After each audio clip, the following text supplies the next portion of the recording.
Hello everyone, अस्सलाम वालेकुम। Welcome back to my channel. आज की वीडियो के अंदर हम देखेंगे कि ग्रिड व्यू कैसे वर्क करता है और ग्रिड व्यू को इम्प्लीमेंट करने के क्या क्या तरीके हैं। तो हम बिल्कुल बेसिक एग्जांपल से स्टार्ट करेंगे ताकि आप लोगों को बिल्कुल इजीली समझ आ सके ग्रिड व्यू, और फिर हम मूव करेंगे ग्रिड व्यू बिल्डर के ऊपर। तो ये मैंने मेन डॉट डार्ट की फाइल को ओपन कर लिया है और इसके अंदर मैंने एक होम पेज कॉल किया है, और ये एक हमारा स्टेटलेस विजेट है जो कि मैंने यहाँ पर डिफ़ाइन किया हुआ है। ओके, तो ये मेरे एक होम का स्टेटलेस विजेट है। तो ओके, तो यहाँ पे मैंने एक ऐप बार डिज़ाइन किया हुआ है, और ऐप बार के बाद मैं आके बॉडी डिफ़ाइन करता हूँ। बॉडी के अंदर हमने डायरेक्टली लिखना है ग्रिड व्यू डॉट काउंट। तो count, grid view dot count एक बिल्कुल सिंपल एग्जांपल है जो कि आपको समझने में आसानी देगी।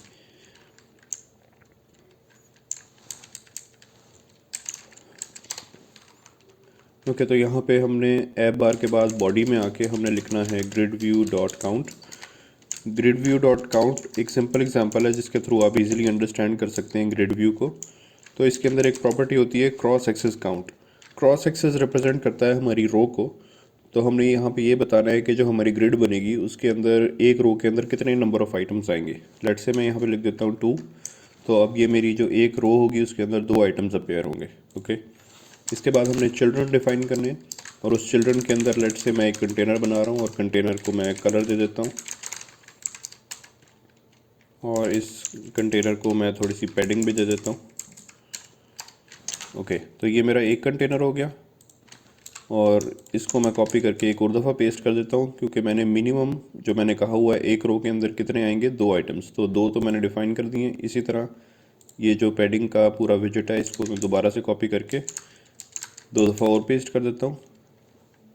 तो यहाँ पे हमारे पास 4 आइटम्स आ जाएंगे और 2 रोज़ बन गई हैं, और एक रो के अंदर 2 आइटम्स हैं। ओके, तो ये इजीली हमने 4 विजेट्स डिफाइन किए हैं, और उन सारे विजेट्स को ग्रिड व्यू डॉट काउंट के अंदर डिफाइन कर दिया है और क्रॉस एक्सेस काउंट बता दिया। अगर मैं यहाँ पे 3 कर दूंगा तो एक लाइन के अंदर 3 आ जाएंगे हमारे पास कंटेनर्स, और फोर्थ कंटेनर जो है वो अगली लाइन में चला जाएगा। और इसी तरह आप अगर आप इसका साइज़ भी इंक्रीज़ कर देंगे, लेट से आपकी ऐप जो है वो टैबलेट पे चल रही है, तो 3 उसी तरह रहेंगे क्योंकि क्रॉस एक्सेस काउंट की वैल्यू हमने 3 ही रखी है लार्जर स्क्रीन के ऊपर भी। हम इसको भी चेंज कर सकते हैं यूजिंग लेआउट बिल्डर, लेकिन वो हम किसी और टॉपिक, किसी और वीडियो के अंदर इस टॉपिक को डिस्कस करेंगे।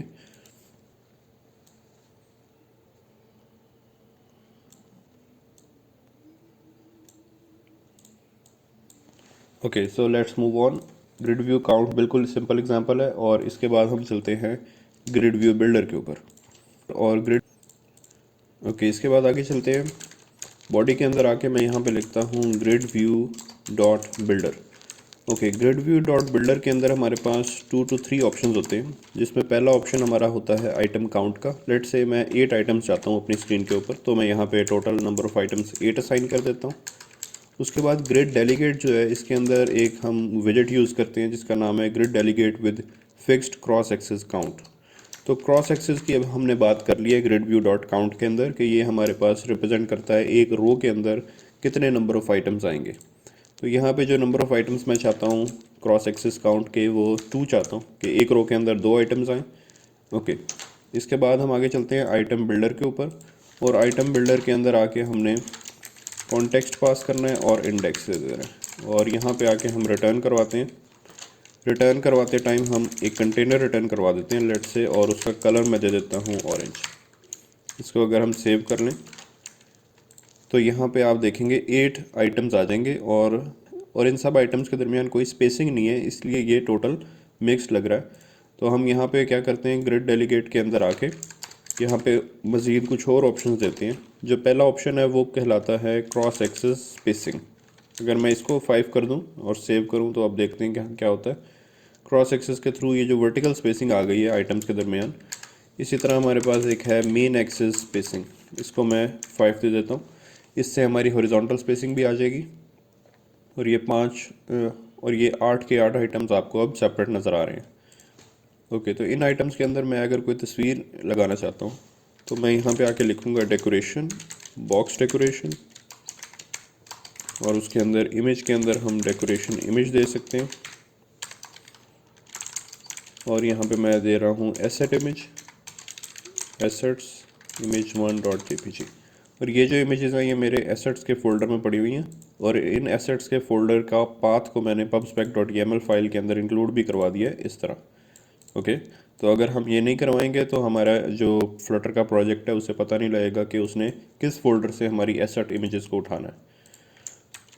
इसको अगर हम सेव कर लें, यहाँ पे इशू आएगा क्योंकि हमने जब बॉक्स डेकोरेशन यूज़ करते हैं तो हमने कलर को इसके अंदर डिफ़ाइन करना होता है। तो हम इसको डिफ़ाइन करके सेव करते हैं। तो अब आप लोग देखेंगे कि हमारे पास यहाँ पे ये जो इमेजेस हैं ये शो हो जाएंगी। अगर आपके केस में शो ना हो रही हो, जिस तरह मुझे नहीं हो रही, तो इसको आपने सर्वर को किल कर देना है और दोबारा से सर्वर को रन करना है।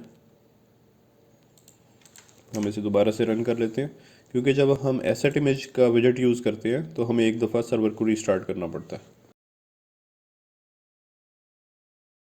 तो आप लोग देख सकते हैं सर्वर रन हो गया और मेरे पास यहाँ इमेज भी शो हो रही है। मैं अगर यहाँ कोई और इमेज भी लगाऊंगा तो वो भी शो हो जाएगी।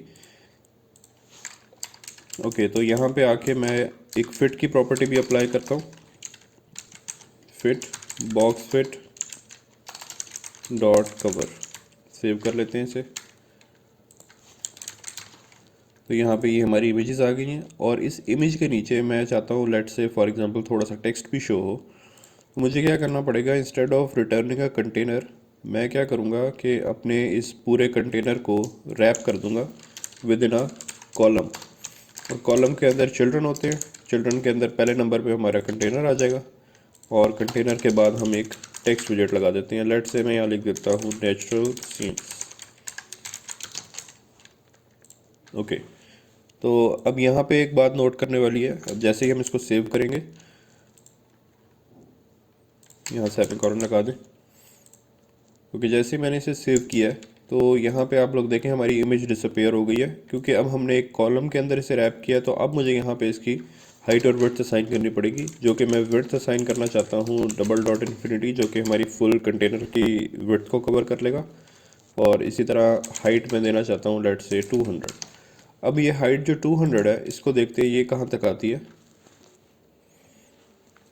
तो ये 200 हाइट है, उसके बाद नेचुरल सीन्स लिखा हुआ है।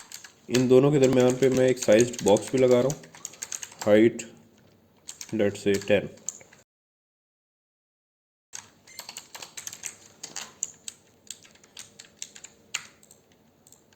ओके, इसके बाद ये एक और बात भी हम देखते हैं कि हम अपने डेकोरेशन को ओके उसके बाद थोड़ा सा बॉर्डर रेडियस भी मैं दे देता हूँ, बॉर्डर रेडियस डॉट सर्कुलर 15।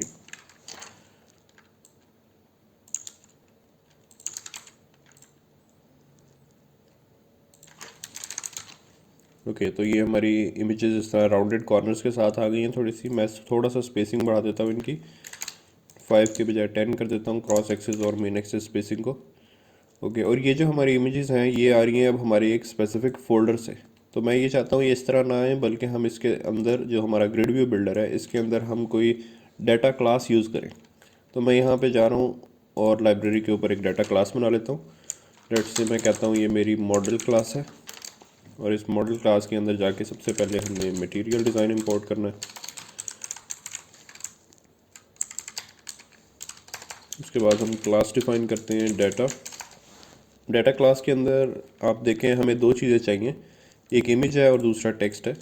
मैं यहाँ पे एक वेरिएबल बना रहा हूँ इमेज, और एक वेरिएबल बना लेते हैं टेक्स्ट, और साथ ही इसका कंस्ट्रक्टर भी डिफाइन कर देते हैं।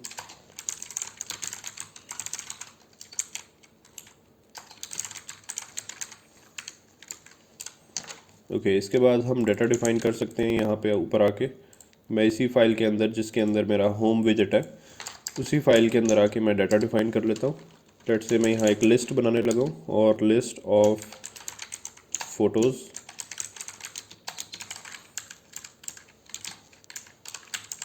और लिस्ट ऑफ फोटोज़ के अंदर मेरे पास डाटा इंस्टेंसेस होंगे।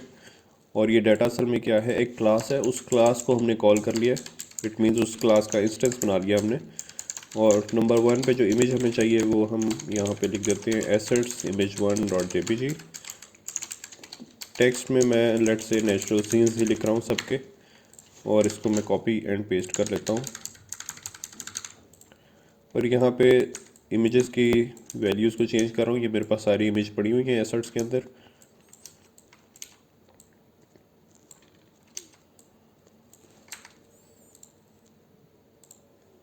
ओके 8 इमेजेस हैं हमारे पास, तो यहाँ पे हम 2 लिख देते हैं। ओके ये अंडरस्कोर फोटोज़ के नाम से हमारे पास अब एक लिस्ट बन गई है, और इस लिस्ट को हम यूज़ करके अपना ये जो ग्रिड व्यू बिल्डर है इसको रन करते हैं। तो यहाँ पे आइटम काउंट अब हमें कितने चाहिए, जो हमारे फ़ोटोज़ की लेंथ है, और यहाँ पे जो हमने ये लिखा हुआ है इसकी जगह हमें फ़ोटोज़ विद इंडेक्स, और उसके अंदर जो प्रॉपर्टी है वो है इमेज। यहाँ से कॉन्स्ट का कीवर्ड रिमूव कर दें हम। इसी को मैं कॉपी करके यहाँ पे भी पेस्ट कर देता हूँ। डॉट टेक्स्ट, यहाँ पे आप देखें ये टेक्स्ट है, और यहाँ से अगर हम कॉस्ट का कीवर्ड रिमूव कर दें तो ये भी बिल्कुल एरर रिजॉल्व हो जाएंगे। इसको सेव कर लें। यहाँ पे कंस्ट्रक्टर के साथ कॉस्ट रिमूव करते हैं क्योंकि अब हमने वेरिएबल्स डिफाइन कर दिए। और जैसे ही मैं इसको सेव करूँगा एक इशू और आ रहा है, यहाँ पे होम अब कांस्टेंट नहीं रहा, इसको भी सेव कर दें। ओके तो अब आप लोग देखें हर दफ़ा हमारी नई इमेजेस आ रही हैं, और वो नई इमेजेस कहाँ से आ रही हैं, इस डाटा सेट के अंदर से आ रही हैं जो कि हमने अंडरस्कोर फोटोज़ के नाम से लिस्ट बनाई है, और उसके नीचे टेक्स्ट भी आ रहा है। तो इस तरह आप ग्रिड व्यू बना सकते हैं यूजिंग मॉडल क्लासेस। और मॉडल क्लास के अंदर हमने क्या डिफ़ाइन किया, एक अपनी क्लास डिफ़ाइन कर दिया, और क्लास डिफ़ाइन करने के बाद उस क्लास को कॉल करके उसके डिफरेंट इंस्टेंसेस क्रिएट किए, और उन सब इंस्टेंस को हमने रख दिया किसके अंदर, अपनी एक लिस्ट के अंदर। उस लिस्ट के थ्रू हम डाटा गेट कर सकते हैं। ये हमारी लिस्ट के इंडेक्स के नंबर को शो कर रहा है, और उसके बाद डॉट लगा के हमने उस ऑब्जेक्ट के अंदर से वैल्यू ली है, या फिर उस क्लास के इंस्टेंस के अंदर से वैल्यू गेट की है। I hope this make sense, और आप लोगों को समझ आई होगी ग्रिड व्यू की। If you have any questions regarding grid view and grid view builder, do let me know in the comments, and I will see you guys in the next video. Till then, Allah Hafiz.